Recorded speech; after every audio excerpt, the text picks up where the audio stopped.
It's time for Trevor's trivia. I'm ready. So this is going to be USDGC themed to kind of prep, well, at least I think it is. Yes. Okay, it's going to be USDGC themed to kind of prep us for the talks about the USDGC, which, like I said, started today or yesterday by the time you're listening to this today for us. So let's hear what you got. How many questions you got this week? Got 3 questions for you. Shout out to the Discord for giving me some of these ideas. If you want to join our Discord, links in the description below. Right. Yes, I will. Lots of. If you like disc golf and talking with other disc golfers, is one of the better places to be. It's very fun. The live tournament chat, we've been in there today. It's a lot of fun to kind of feel like you're watching with everybody, especially during COVID. All right, first question.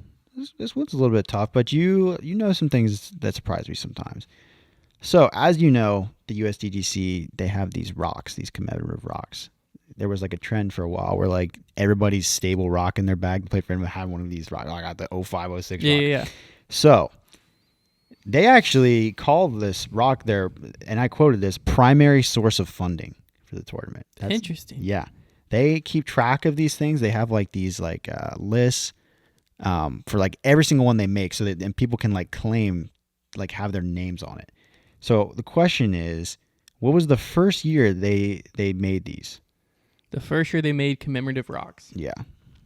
Well, the tournament started in 97, I think. No. 99? Yes. 99. 97 is my birth year, so I should have known that because like 20 years old. So I'm gonna say 2003. 2001. Dang it.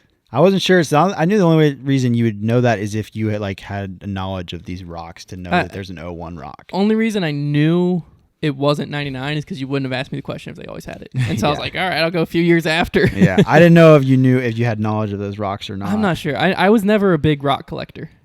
I was never super into it. I never had one. I always wanted one. And I know like when I first got into it, you could get like 2012, 2013. Those were like a couple years before my time.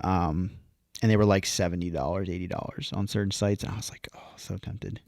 But then Rock 3s came out and solved everybody's problem. Yeah, I was never a big rock collector. Yeah. So, all right, question number 2. So, this is an interesting one. In the past 5 years, who has the most top 10 finishes in the MPO division? In the last 5? In the last 5 years, who's the most top 10 finishes? I got this question from Discord, and it was fact-checked very well. I don't think it's Paul. Because the last 5 years, he won in 2015, won in 2018, 2019, he was outside the top 5. Or top 10? Top 5. This is top 10 finishes. Top 10. He was outside the top 10 in 2019.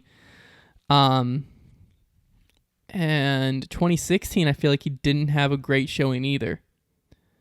But last 5 goes back to 2014. Or are you saying 2015 to now?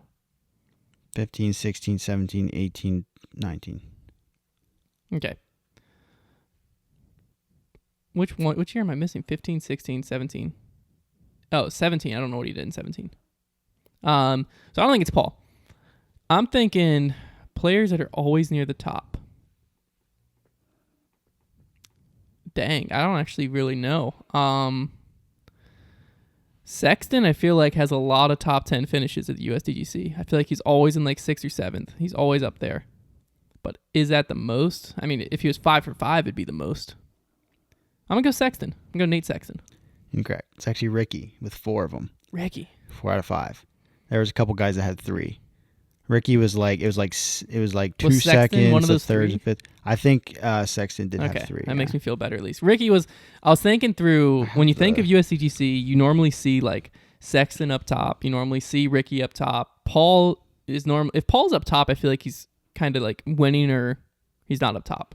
That could be incorrect. That's just how my mind works. Here, I have it here. So Ricky has a 5th, 2nd, 3rd, and 2nd. Actually, Sexton might not have been on there. So, Sexton had a 4th, a 1st, and 4th. Coling had a 2nd, 1st, and a 10th. Yeah, Coling was another one. Dickerson had a 5th, a 10th, and a 10th. Dickerson's surprising. Eagle had 3. Macbeth had 3. Doss had 3. Yuli had 3. Quite a few guys Doss had 3. had 3 in the last 5 years? 8th, and 3rd. That's even more impressive because he didn't play last year. He might not have played the year before. He might have went 3 for 3 before he missed 2. Yeah, Ricky with the. All right, what's the final one? Final question. I probably should have guessed Rick. This one I just learned about. I didn't even know this. Well, I think I'd heard of this once before, but this is pretty crazy. So during the 2003 USDGC, Ken Climo and Barry Schultz battled in the legendary sudden death playoff. How many holes was the playoff? Who won? And which hole did it end on? I will tell you that they do the 3-hole loop. That is still the 1-17-18. Yes. Barry Schultz won, I believe. That is correct. I'm gonna say it ended on. Dang, I'm gonna say I feel like I've heard of it. Would have started on 1. For some reason, 9 holes in my head. So if it started on 1, I better get at least this math right if I say 9 holes. Yeah. Well, do they replay 18 to start? Trying to think back to the 2014 playoff. I feel like they walked back to 18's tee. I think they did.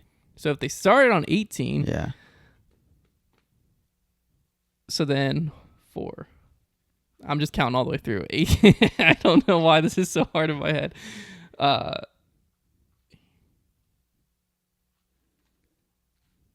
So I'm going to say 17. The answer was 10 holes. They ended on 18.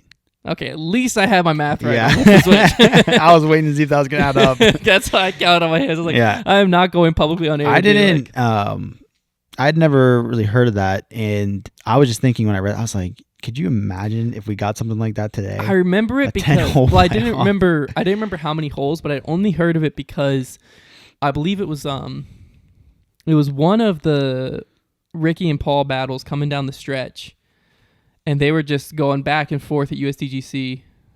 I believe it was Ricky and Paul, and we were coming into like 16 or 17. I was standing next to Justin Alderman from Innova.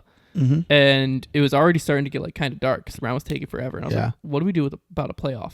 Like if this thing goes into a playoff, what do we do? And he was like, if it's a few holes, we should be okay daylight time. He's like, but if it goes on like that, Barry can playoff. He's like, we'll have to stop it and go tomorrow or something like that. Yeah. And so I remembered hearing about it then, but I couldn't remember the exact amount of holes. Well, you know, it's interesting in the U.S. Open in ball golf, there's no sudden death playoff for the U.S. Open. They do the next day. They play 18 holes, just the 2 guys. Could you imagine if disc golf had something like that? That would be epic. Would it though? Because then like it ends up being quite interesting. Because when it could be, but it also could be like, 8 holes in, someone's up by 6. It could be. And then you have to play 10 It's a very odd rule, and it's very like frustrating when you're watching that tournament. You're like, oh my gosh, I gotta wait another day to see who wins. I always like sudden death. I like sudden death way more. Yeah. I feel like there's so much pressure. It's crazy. The fact that they went 10 holes and played 17 over and over and over and over again, and just so they played 17 3 times. And I think Barry Schultz chained out for an ace on 17 at one point. Oh my gosh, is there footage of this? There's gotta be. I don't think so. There's gotta be. Maybe. Disc Golf Planet or someone was filming. But this article, they were putting down videos for everything that had videos for it, and they didn't put anything down for it. Someone has it on a VCR or something. Probably. If you're at home listening or watching and you happen to have footage of that, find a way. It's got to be so sick. To at least get it online to send it to me. Yeah. I want to watch it. It's got to be sick.